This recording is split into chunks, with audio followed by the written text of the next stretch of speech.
수고하고 무거운 짐진 자들아 다 내게로 오라. 내가 너희를 쉬게 하리라. 나는 마음이 온유하고 겸손하니 나의 멍에를 메고 내게 배우라. 그리하면 너희 마음이 쉼을 얻으리니 이는 내 멍에는 쉽고 내 짐은 가벼움이라 하시니라. 아멘. 우리 민족의 8.15 해방은 전적으로 하나님께서 주신 은혜의 사건입니다. 우리가 뭘 해서 얻은 것이 아닙니다. 우리가 뭘 해서 얻은 것은 오히려 일제강점기였어요. 그러나 8.15 해방은 전혀 우리의 힘이나 능력이나 우리의 실력으로 얻어내야 될 것을 얻은 것이 아닙니다. 전적인 하나님의 은혜였습니다. 그것을 정직하게 고백할 수 있어야 합니다. 하나님이 그 옛날 이스라엘 백성들을 애굽의 노예에서 출애굽하셔서 해방시키셨던 그 일처럼, 그리고 바벨론의 포로로 가 있었던 백성들을 전적으로 돌이켜 해방하시어 예루살렘으로 돌이키신 바로 그 해방의 역사처럼, 그야말로 하나님께서 우리 민족의 해방은 하나님이 우리에게 주신 은혜의 사건이었어요. 세상에서 가장 가난하고 무지하고 더럽고 미개했던 나라인 우리에게 복음이 전해졌고, 또 우리도 이스라엘처럼 고난 속에 기도하게 하셨고, 전적인 하나님의 은혜로 이 나라는 해방을 얻었습니다. 그러나 그 자유의 기쁨은 잠시뿐, 우리끼리 죽고 죽이는 동족 전쟁을 벌이면서 남북이 갈라진 나라가 우리나라입니다. 소중한 자유는 결코 공짜가 아닙니다. Freedom is not free 라는 명언이 있지요. 자유는 공짜가 아닙니다. 자유는 목숨만큼 소중하며 그 목숨을 바꾸어 얻어야 하는 것이기에 그렇습니다. 우리에게 주신 이 자유를 우리는 소중한 줄 몰랐어요. 구원을 소중한 줄 몰랐습니다.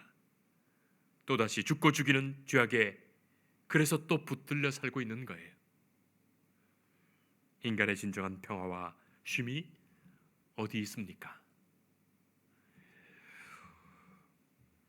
오는 8.15 8월 15일 광복절에 현 정부에서는 21대 대통령 국민 임명식을 하는데, 대통령실에서 초청장을 만들어 많은 관계자에게 전달했습니다.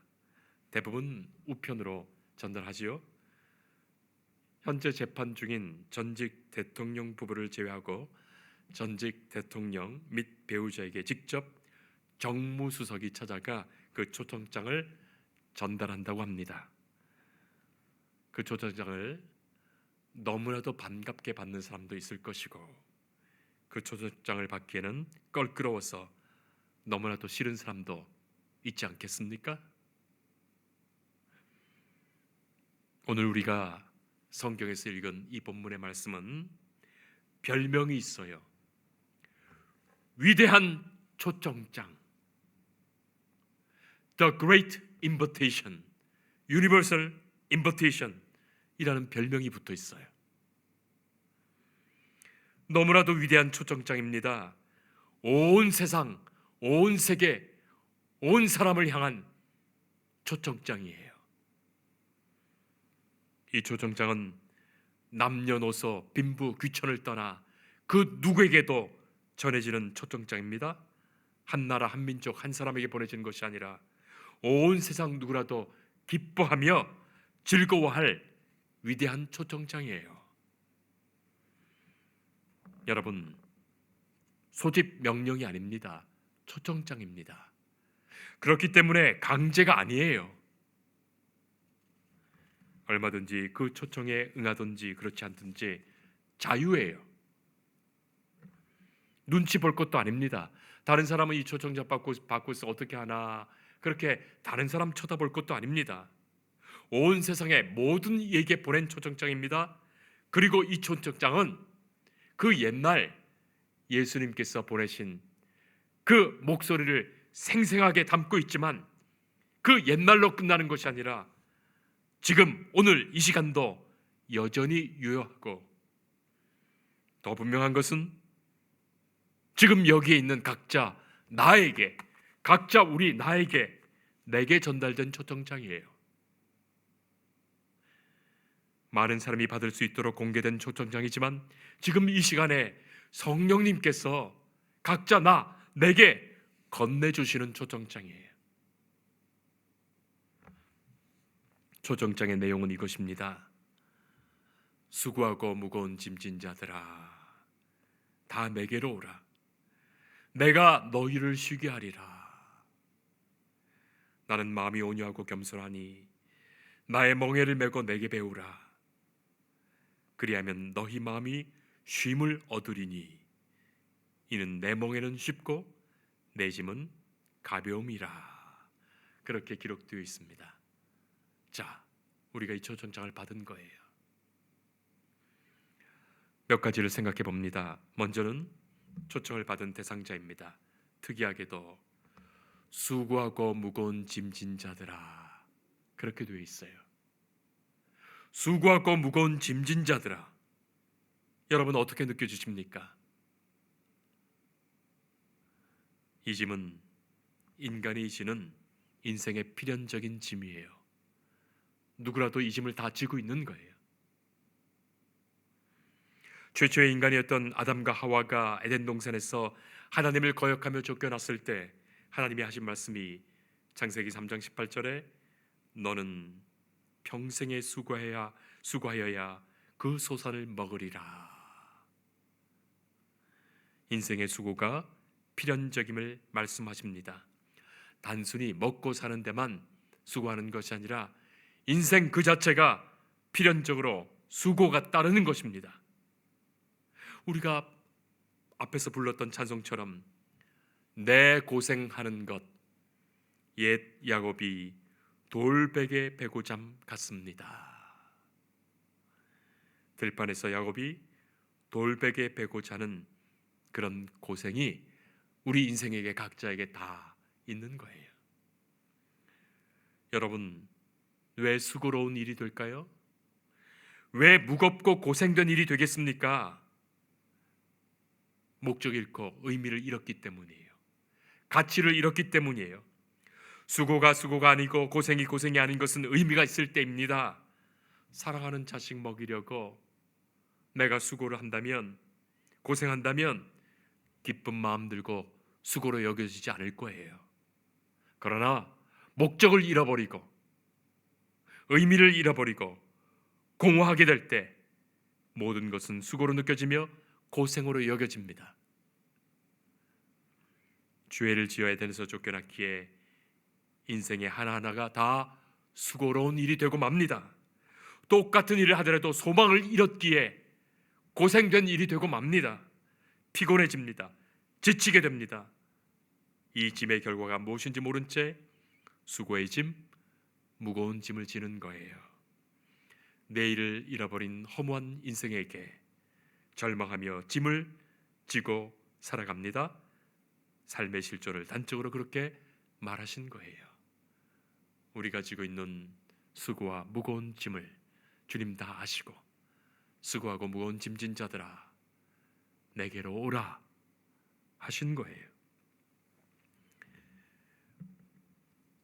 진정한 쉼을 구하며 참된 자유를 갈망하며 해방과 구원을 소망하는 이에게 이 초청의 말씀은 가뭄의 단비와 같은 것이고 목마름에 주시는 생수와 같은 것이에요.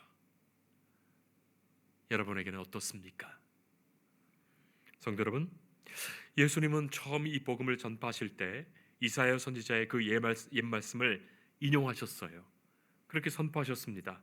누가복음 4장 18절이 그것입니다. 주의 성령이 내게 임하였으니 이는 가난한 자에게 복음을 전하게 하시려고 내게 기름을 부으시고 나를 보내사 포로된 자에게 자유를, 눈먼 자에게 다시 보게 함을 전파하며 눌린 자를 자유롭게 하고. 마태복음 11장 5절에 맹인이 보며 못 걷는 사람이 걸으며 나병 환자가 깨끗함을 받으며 못 듣는 자가 들으며 죽은 자가 살아나며 가난한 자에게 복음이 전파된다 하라. 성도 여러분, 왜 예수님의 이 복음이 가난한 자, 포로된 자, 눈먼 자, 눌린 자, 못 걷는 자, 나병한 자, 죽은 자를 향한 것이 되었습니까? 성도 여러분, 역설적으로 생각해 보면 바로 그들만이 복음을 영접했다는 거예요. 부한 자, 평안한 자, 건강한 자, 높은 자, 여유 있고 마음껏 즐기는 자들이 복음을 거부했다는 거예요. 예수님의 초청을 거부한 것입니다. 그것이 아이러니한 역설이에요. 예수님의 이 초청은 누구에게나 전해지지만 아무에게나 응답되는 것이 아닙니다. 그야말로 청함을 받은 자는 많으나 택함을 받은 자가 적은 거예요. 세상에 살면서 부하고 편리하고 편안하고 즐겁고 세상 좋아서 조금도 수고와 무거운 짐을 느끼지 못하는 사람은 예수님의 이 초청이 들리지 않습니다. 내가 너희를 쉬게 하리라 하시는 말씀이 조금도 기쁜 초청, 복음의 초청으로 들리지 않는 거예요. 지금도 이 세상에 마찬가지입니다. 가난한 교회에 목사님 딸이 믿지 않는 남자와 결혼을 했는데 아버지 어머니가 말렸지만 끝내 반대 결혼을 했습니다. 그러다가 10년을 목사님 딸이 교회를 안 나간 거예요. 개척교회 목회하던 어린 시절의 고생이 너무나 싫었고 또 목사의 딸로 자라면서 성도들에게 알게 모르게 받았던 마음의 아픔이 너무나 커서 더는 신앙생활을 하기 싫었던 거예요. 그래서 마치 하나님 모르는 사람처럼 살았던 겁니다. 아들 하나 낳아서 키웠는데 그 아이가 갑자기 죽었어요.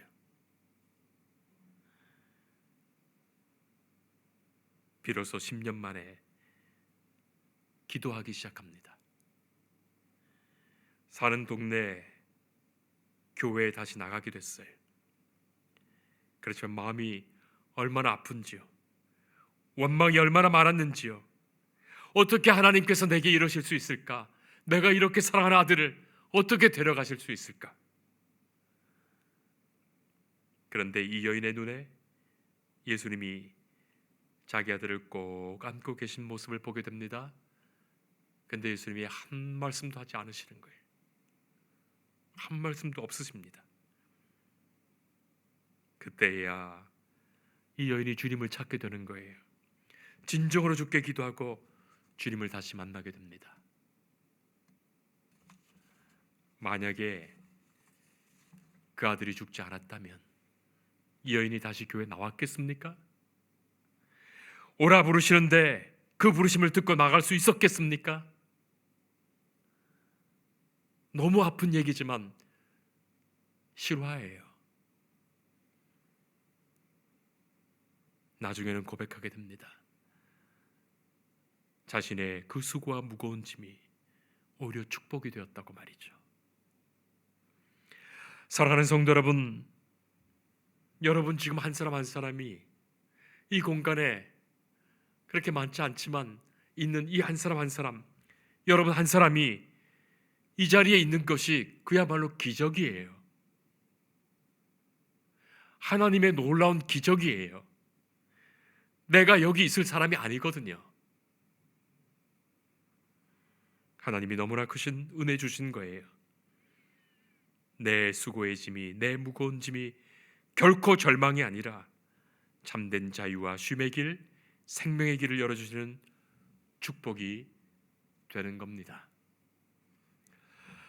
프랭크 시나트라의 My Way라는 노래가 있습니다. 저도 젊었을 때 그 노래 참 좋아하고 많이 불렀어요. 사람들 앞에서도 부르고 그렇게 노래 참 좋아했었는데 한때 이 노래는 필리핀에서 금지곡이 됩니다. 노래는 멋있지만 이 노래 가사는 꽤 우울합니다. 인생의 마지막 커튼 앞에서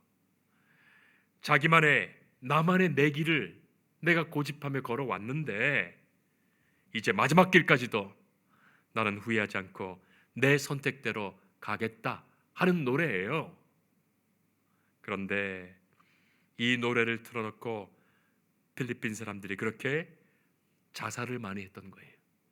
내 길을 가겠다. 이 마지막 인생의 때에.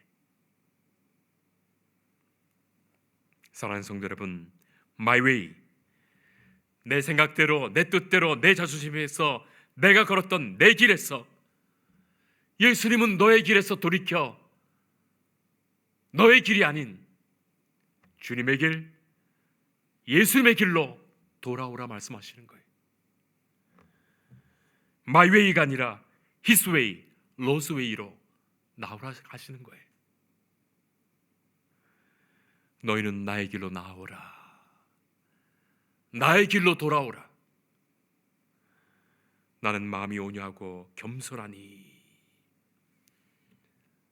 사실 알고 보면 모든 불행은 온유하지 못하고 겸손하지 못했기 때문이에요. 가만히 보세요. 모든 불행이 온유하지 못하고 겸손하지 못했기 때문입니다. 거칠었고 교만했기 때문입니다. 온유하시고 겸손하신 주님께서 우리를 부르십니다. 조금도 질책하지 않으시고 주님께서 기쁘게 우리를 부르시며 반갑게 만나주시는 거예요. 우리를 맞아주십니다.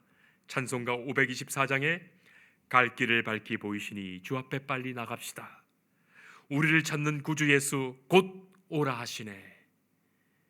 우리를 오라 하시는 말 기쁘게 듣고 순종하세. 구주를 믿기 지체 말고 속속히 나가세. 여러분, 우리의 고백이 되어야 합니다. 우리의 찬송되어야 되는 거죠. 예수님 말씀하십니다. 나의 멍에를 메고 내게 배우라. 이스라엘 사람들은 농사를 하면서 이 평평한 밭을 농사할 때는 소 한 마리 끌고 쟁기 보습 해가지고 끌고 가는데 언덕길, 거친 길, 힘들어지는 길, 그런 길은 두 마리 소를 묶어서 그렇게 밭을 끌게 합니다. 우리말로도 결이라고 할 때 그 두 마리 소를 끄는 그 쟁기를 말하는 거예요. 두 마리를 그렇게 한 쌍으로 두고 끕니다. 만약에 수소 한 마리와 암소 한 마리가 같이 그렇게 두 마리가 끌게 되면 수소가 힘이 더 세거든요. 암소는 좀 작고 힘이 좀 덜합니다. 그러니까 수소에게 더 무겁게 쟁기를 매는 거예요. 무겁게 이 멍에를 매는 겁니다. 조금 덩치가 큰 소, 조금 덩치가 약한 소가 있으면 힘 더 쓰는 덩치가 큰 소에게 이 멍에를 더 무겁게 매게 합니다. 자, 바로 그런 상황을 염두에 두시고 예수님께서 주시는 말씀이에요. 나의 멍에를 매라. 주님 메고 계신 멍에예요. 주님의 멍에예요. 예수님 메고 계신 멍에예요. 그 멍에를 우리에게 같이 매자 하시는 거예요. 예수님 말씀하십니다. 내 멍에는 쉽고 내 짐은 가벼움이라. 성도 여러분, 왜 그럴까요? 예수님 다 메고 계신 거예요. 보기에는 무거운 멍에 같지만 예수님 짐을 다 지고 계셨기에 우리가 함께 예수님의 멍에와 짐을 맨다 하더라도 우리에게는 무겁지 않습니다. 가볍습니다. 지고 보면 가벼운 거예요. 저도 어렸을 때 저도 아이들 어렸을 때 우리 아이들 어렸을 때 키울 때 생각해 보면 그 시장 같은 데 가서 짐을 사서 무겁게 짐이 만들어집니다. 그때 아이도 같이 한쪽 들게 하는 거예요. 아빠도 한쪽 들고 아이도 한쪽 듭니다. 근데 아빠가 힘이 세고 팔이 더 길어서 아빠가 다 드는 거예요. 실제로는 애는 손만 대고 있는 거예요. 그러나 그래야 아빠와 수고를 같이 하는 거예요. 그래야 같이 시장 봤다 그러는 거예요. 가만히 보면 실은 그건 짐을 드는 것이 아닙니다. 짐의 무게가 하나도 전달되지 않습니다. 그러나 그 집 놓아서는 안 됩니다. 그래야 아빠의 걸음에 보조를 맞춰서 함께 가게 되는 거예요. 딴 길로 가지 않고 아빠 가는 길로 잘 가게 됩니다. 길 잃지 않는 거예요. 바로 그런 장면을 생각하시며 예수님께서는 내 멍에를 함께 매자, 그리고 예수님은 내 멍에를 너희가 매라 말씀하시는 거예요. 얼마나 아름다운 표현입니까? 찬송가 445장, 태산을 넘어 험곡에 가도 빛 가운데로 걸어가면 주께서 항상 지키시기로 약속한 말씀 변치 않네. 깜깜한 밤에 다닐지라도 주께서 나의 길 되시고 나에게 밝은 빛이 되시니 길을 잃어버릴 염려 없네. 함께 멍에를 메고 주께 배우면 인생의 길 잃어버릴 염려 없습니다. 주께 배워야 됩니다. 예수님 말씀하세요. 내게 배우라. 배운다는 말은 제자가 된다는 말이에요. 제자 되라는 말씀이에요. 제자는 하루아침에 되는 것 아닙니다. 단순히 지식을 배우는 것 아닙니다. 그의 도를 따르는 거예요. 일평생 그의 도, 그의 길을 가는 거예요. 주님과 함께 일생을 배우면서 그의 말씀을 들으면서 나아가는 거예요. 우리는 부지런히 배워야 됩니다. 말씀을 따라야 됩니다. 말씀 배우지 않으면, 한순간이라도 말씀 배우지 않으면 우리는 죄짓게 되어 있어요. 내 생각대로 행하면서 죄만 짓는 겁니다. 주의 말씀을 날마다 배우고 언제나 배워서 부지런히 배워서 주의 길 함께 가는 거예요. 일평생을 배우는 거예요. 다 배운 사람 아무도 없어요. 날마다 배우면 우리가 가는 거예요. 마지막까지 가는 거예요. 에이브람 링컨 대통령은 대통령 재직 시절보다 오히려 세상 떠난 다음에 미국 국민들로부터 훨씬 많은 존경을 받았습니다. 남북 전쟁이 치열하던 때 링컨 대통령이 게티스버그 전장에서 미드 장군에게 보냈던 편지가 사후에 훗날 그렇게 공개된 바가 있습니다. 내용은 공격하라는 명령문이에요.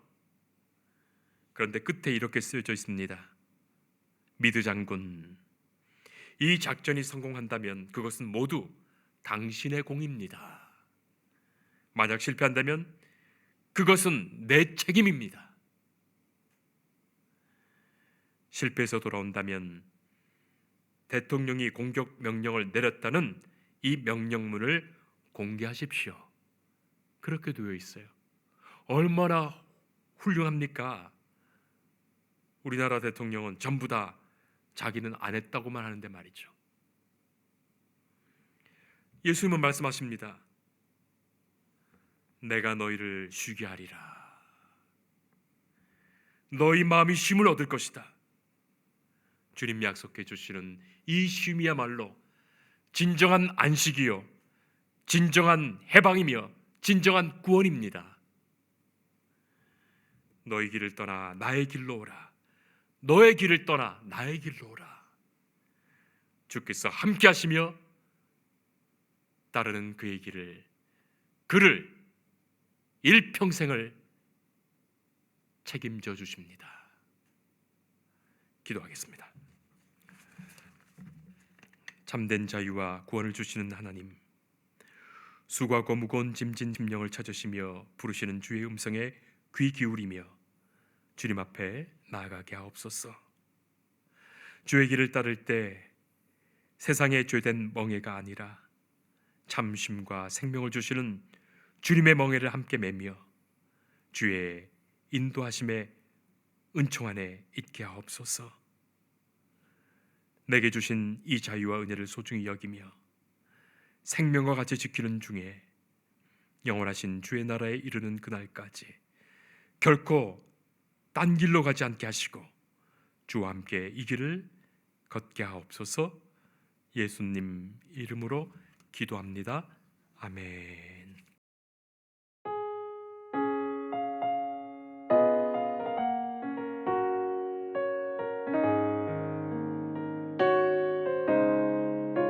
주 예수 내가 날 먼저 사랑했네.